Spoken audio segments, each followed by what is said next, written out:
So a lot of you have been asking me to do a video about Sister Wilhelmina Lancaster in Missouri, the beautiful nun who was found to be incorruptible 4 years after her death and has caused such an amazing buzz within not only the Catholic community, but in mainstream media as well.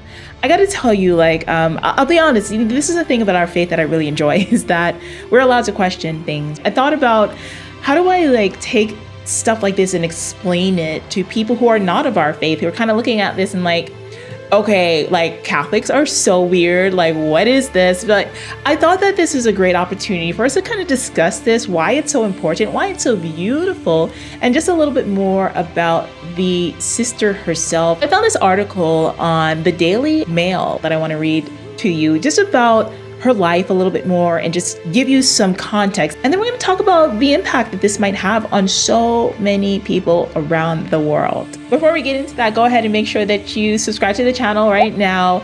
Click that bell notification, set it to all so that way you don't miss anything, and hit that like button. Thumbs up this video right now so that way it gets around to a lot of folks. Today's video is sponsored by my company, Rockstar Fitness. If you're looking to get your body into the best shape ever, but you know that your fitness and your faith kind of go hand in hand in this process, honey, you and I got to talk to see if we can work together. Get you unstuck, change your body, lose a little weight, get stronger, and bring Christ into your fitness journey. Go ahead and scan this QR code right over here to set up a complimentary 20-minute call so we can see if we would be right to work together. You can also go ahead and click that link down below.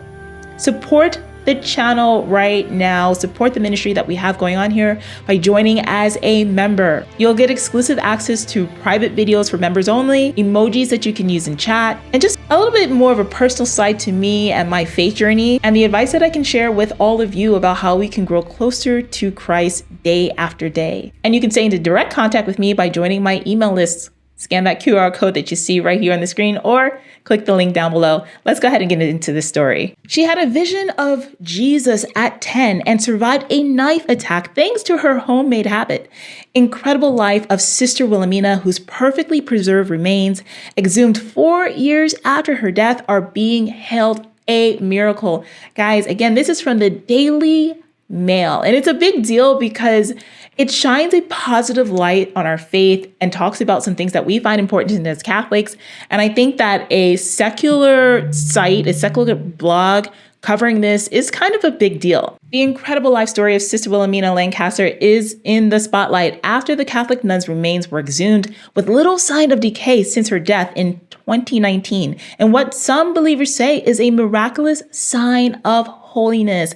Think about how many of our saints, some of our greatest saints, who are incorruptible. So this might be a road to sainthood. Who knows? We'll see. In recent days, thousands of faithful have flocked to see Lancaster's remains in Gower, Missouri, where she founded the Benedictines of Mary, Queen of Apostles religious order, and died 4 years ago at the age of 95.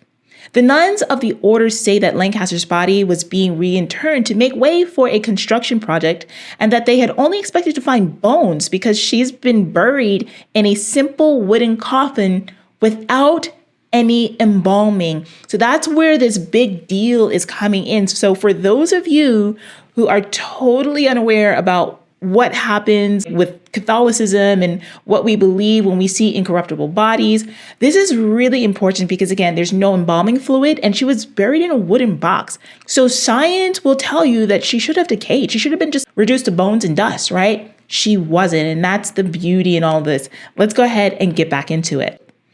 Instead, they discovered an intact body and a perfectly preserved religious habit, the statement said. The nuns hadn't meant to publicize the discovery, but someone shared a private email publicly, and the news began to spread like wildfire. Because, honey, this is big in our church. Are you kidding me? The monastery said in a statement that Lancaster's body will be placed in a glass shrine in their church. The local diocese said it will investigate, but warned that Lancaster's remains should not be venerated or treated as relics in the meantime. So that's really important. I think sometimes we get some people in our faith who are very, very fervent about faith and worship and all that stuff, that sometimes they can get a little out there. So we're not jumping the gun yet on anything, but we are excited to see that such a wonderfully holy woman who started a Benedictine order, That is incredible, and her story is even more incredible. So let's go ahead and get back into that. Sister Wilhelmina was born in St. Louis as Mary Elizabeth Lancaster on April 13th, 1924, the second of 5 children of Oscar and Ella Lancaster. According to an autobiography she shared by the religious order she founded in 1934, when she was 9, she took First Communion, later writing that she experienced a vision in which our Lord asked me if I would be his. He seemed to be such a handsome and wonderful man. I agreed immediately, she wrote. Then he told me to meet him every Sunday at Holy Communion. I said nothing about this conversation to anyone, believing that everyone that went to Holy Communion heard our Lord talk to them.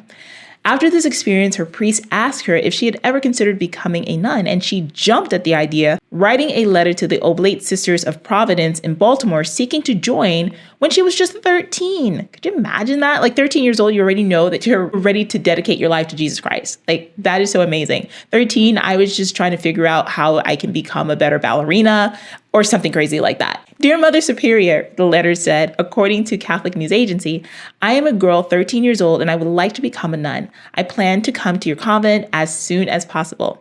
However, she learned that she would have to wait until she's finished high school to begin the process of becoming a nun and returned to her school studies. Growing up in segregated St. Louis was not without adversity for young Lancaster, according to CNA. She was once taunted with the racist nickname Chocolate Drops as she passed through a white neighborhood on her way home from school. When the local Catholic high school became segregated, Lancaster's parents, who did not want her to attend public school, founded St. Joseph's Catholic High School for Negroes. So not only was she an amazing woman by founding the Benedictine order that she did, but her very own parents founded a Catholic high school for Black children. And you guys know I'm a cradle Catholic, and the statistic is that only 5% of African Americans are Catholic. So this is a big deal. A lot of you don't understand why it is important to see folks that look like you when you're used to seeing folks that look like you all the time, particularly in the faith. As Black Americans, now I know that the experience is different if you're a Black person from Europe or from the Caribbean or from Africa. It's a little bit of a different experience than what we might experience here in the United States. But a lot of our family members are actually Protestant. And so to become Catholic or to be Catholic can be a true struggle. You got people telling you that the Catholics are wrong and that you're going to burn in hell and that you're not going to be saved and all these crazy things. So just to be a Black Catholic in America, it's still a big thing, even to this day. So the fact that back in this time when she was growing up, back in the 30s and 40s, that her parents founded an actual Catholic high school is remarkable. Let's go ahead and get back into it. She graduated as valedictorian of the school her parents had helped to found and then entered training with the Oblate Sisters of Providence in 1941. On March 9th, 1944, she took her vows of poverty, chastity, and obedience with the order and selected the new name Wilhelmina in honor of her pastor, Father William Marco, who encouraged her to pursue her vocation according to the Catholic key. Later in life, according to CNA, she would quip, "I'm Sister Wilhelmina.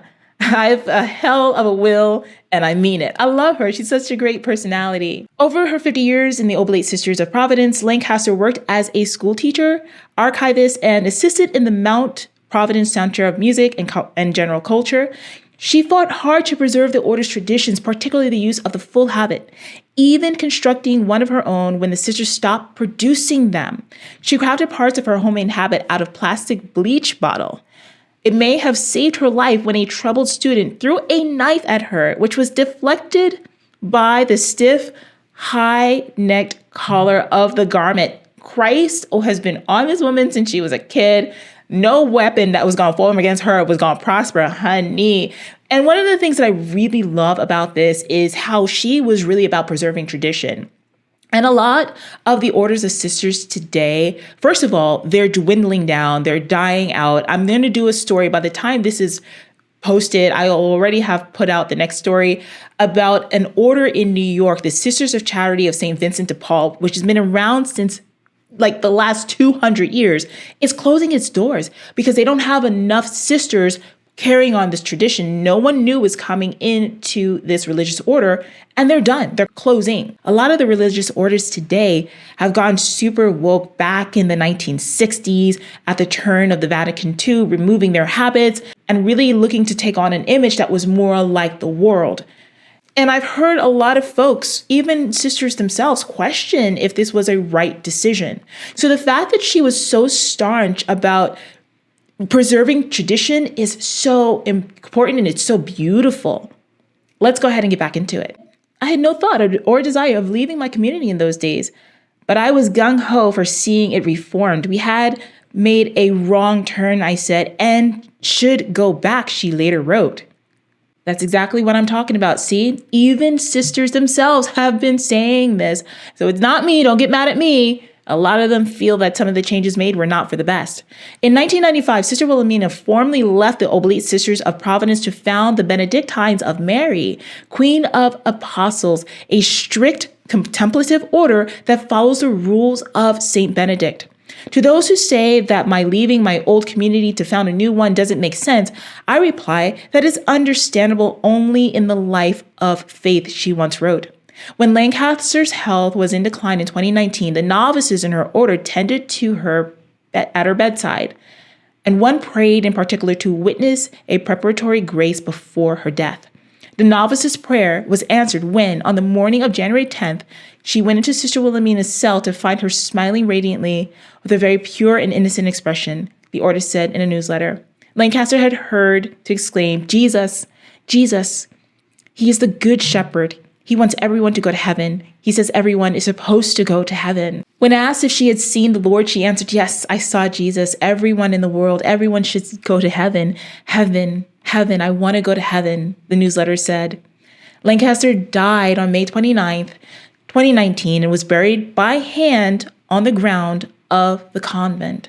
Her body was exhumed on April to make way for the addition of a St. Joseph's shrine, according to a statement from the religious order. Now, thousands are flocking to view the nun's unblemished remains, which some hail as a potential miracle. The Diocese of Kansas City, St. Joseph, also released a statement saying, "The condition of the remains of Sister Wilhelmina Lancaster has understandably generated widespread interest and raised important questions. At the same time, it is important to protect the integrity of the mortal remains of Sister Wilhelmina to allow for a thorough investigation. Incorruptibility has been verified in the past, but it's very rare. This is a well-established process to pursue the cause for sainthood, but that's not been initiated in this case yet," the diocese added. And I want to go ahead and just wrap things up there. It's a beautiful miracle. It's beautiful. It sends chills down my spine to think about her history and her impact in the faith as just a wonderful woman steeped in tradition. And, I hate the wars, the liturgy wars, the traditional versus the Novus Ordo and Vatican I versus Vatican II. But there is something that says about the traditions of our faith that are so important.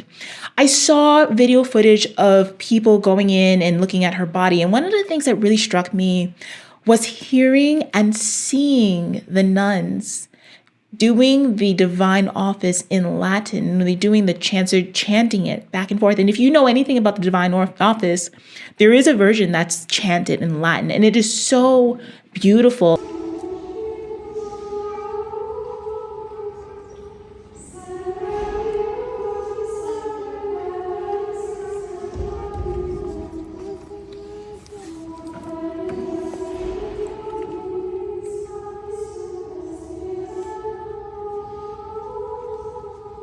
And to hear this and to know that this tradition is still going on quietly. They are not advertising. They're not going out there throwing it in front of everyone. They're doing this quietly. They're living this faithful life in tradition quietly in our faith. And it's just so beautiful. And I think that her presence and this whole thing that's happening is making us turn back to seeing what she was really all about, preserving the traditions of the church. Founding an order, a Benedictine order that was all about preserving our faith and living as close to God as we can. And I don't think that should go unnoticed. The other thing that I think is really important, again, goes back to this talk of representation. Now, a lot of you are super triggered. You get so triggered about talks of race and color in our faith. But the truth of the matter is God made us differently. Look, I can't escape the fact that when you look at me that you know I'm a Black woman. Why do you think this channel is called That Black Catholic Chick? Some of y'all have a problem with that. Hello? Because I'm Black. Okay? It ain't nothing wrong with that. I love this dark skin, this mahogany, this hair, this glow, this melanated glow. I love it. Okay? It's a part of just my adjectives. Just as much as being a woman is who I am. That's the noun.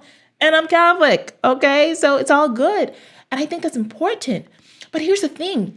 When I was looking for content creators, when I was really getting back into the faith and I was really coming back, because I reverted, I wanted to see someone that looked like me. So I typed Black Catholics, YouTubers, and nobody came up, child. Okay, ain't nobody came up. So I was like, well, let me go ahead and put some content out here, I guess, And so here we are. Because representation matters.